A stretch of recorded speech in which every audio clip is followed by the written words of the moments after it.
বিনিয়োগৰ মূল কথা কি, কিয় আৰু ক'ত? The basics of investments: what, why, and where.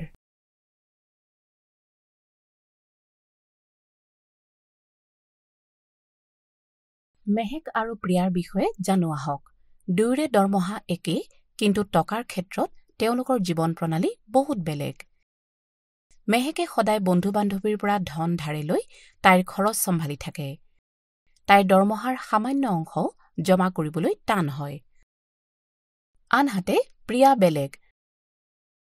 তাইৰ কেতিয়াও ধাৰ লোৱাৰ প্ৰয়োজন নাই আৰু সদায় যেন সকলো বস্তুৰ বাবে যথেষ্ট থাকে।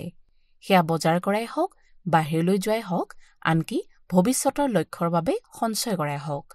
প্ৰিয়াৰ আৰ্থিক দিশত কোনো ধৰণৰ মানসিক চাপ নাই। প্ৰিয়াৰ গোপন ৰহস্য কি? প্ৰিয়াৰ আৰ্থিক পৰিকল্পনা আছে। তাই নিয়মিতভাৱে ধন সঞ্চয় কৰে আৰু বিনিয়োগ কৰি ধন বৃদ্ধি কৰে। সঞ্চয় কৰাটো প্ৰথম পদক্ষেপ, কিন্তু বিনিয়োগে সময়ৰ লগে লগে তাইৰ ধন বৃদ্ধি কৰাত সহায় কৰে যদিও তাই কম ধনেৰে আৰম্ভ কৰে। এই ভিডিঅ'টোত আমি জানিব পাৰিম যে প্ৰিয়াৰ দৰেই আপুনিও কেনেকৈ সঞ্চয় আৰু বিনিয়োগ আৰম্ভ কৰিব পাৰে। সঞ্চয়ৰ ভূমিকা: সঞ্চয় হৈছে আৰ্থিক স্থিতিশীলতাৰ ভেটি। ই আপোনাক অভাৱনীয় খৰচৰ বাবে সাজু কৰি ৰাখে আৰু হ্ৰস্বম্যাদী লক্ষ্যত উপনীত হোৱাত সহায় কৰে। কিছুমান সংৰক্ষণৰ পদ্ধতি চাওঁ আহক। সঞ্চয় একাউণ্ট: আপোনাৰ ধন সহজে জমা কৰি সুদ বছৰি ৩.৫ৰ পৰা ৪% আদায় কৰক। পুনৰাবৃত্তিমূলক জমা (RD): নিয়মিতভাৱে নিৰ্দিষ্ট ধন জমা কৰি অনুশাসিত সঞ্চয়ৰ অভ্যাস গঢ়ি তোলক। ইয়াৰ উপৰিও ইয়াৰ সুতৰ হাৰ অধিক হয়। ফিক্সড ডিপজিট (FD): অধিক ৰিটাৰ্ণ লাভ কৰিবলৈ আপোনাৰ ধন পূৰ্বনিৰ্ধাৰিত সময়ৰ বাবে জমা কৰক। এয়া বিপদমুক্ত বৃদ্ধিৰ বাবে আদৰ্শ।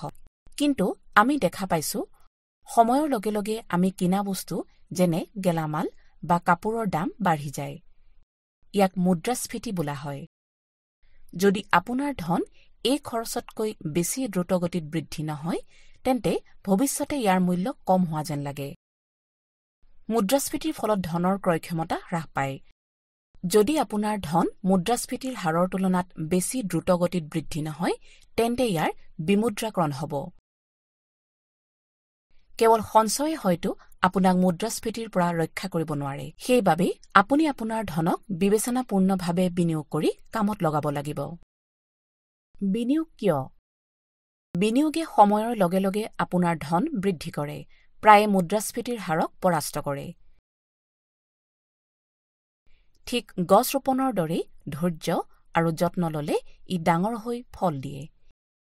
বিনিয়োগে আপোনাক দীৰ্ঘম্যাদী লক্ষ্যত উপনীত হোৱাত সহায় কৰিব পাৰে, যেনে ঘৰ কিনা, ব্যৱসায় আৰম্ভ কৰা বা অৱসৰৰ পাছত আৰামদায়ক জীৱন ধাৰণ কৰা।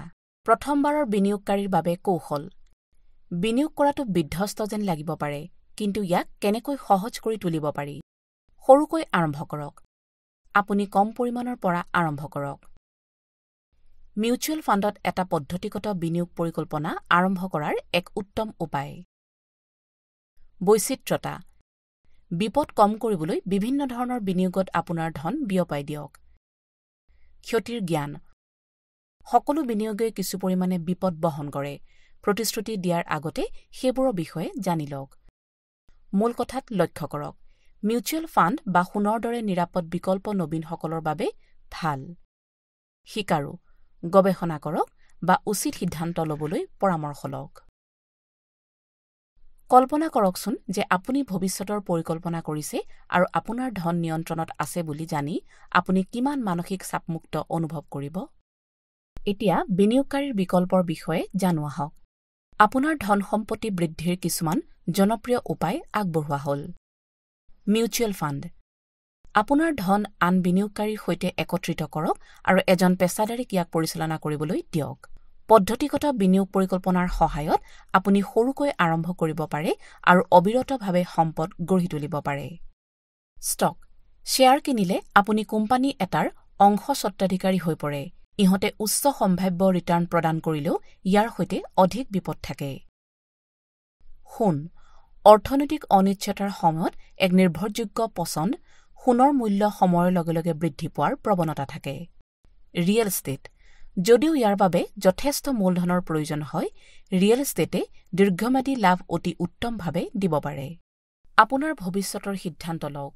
সঞ্চয় আৰু বিনিয়োগৰ বাবে ধৈৰ্য আৰু সামঞ্জস্যৰ প্ৰয়োজন, কিন্তু ই এক সুৰক্ষিত ভৱিষ্যত গঢ়ি তোলাৰ বাবে শক্তিশালী আহিলা। স্পষ্ট লক্ষ্য নিৰ্ধাৰণ কৰি, পৰিকল্পনা কৰি আৰু যিমান পাৰি সোনকালে আৰম্ভ কৰক। বিনিয়োগ কৰিবলৈ আপুনি ধনী হোৱাৰ প্ৰয়োজন নাই। সঠিক কৌশলৰ সহায়ত সময়ৰ লগে লগে অবিৰত অৱদান যথেষ্ট বৃদ্ধি পাব পাৰে।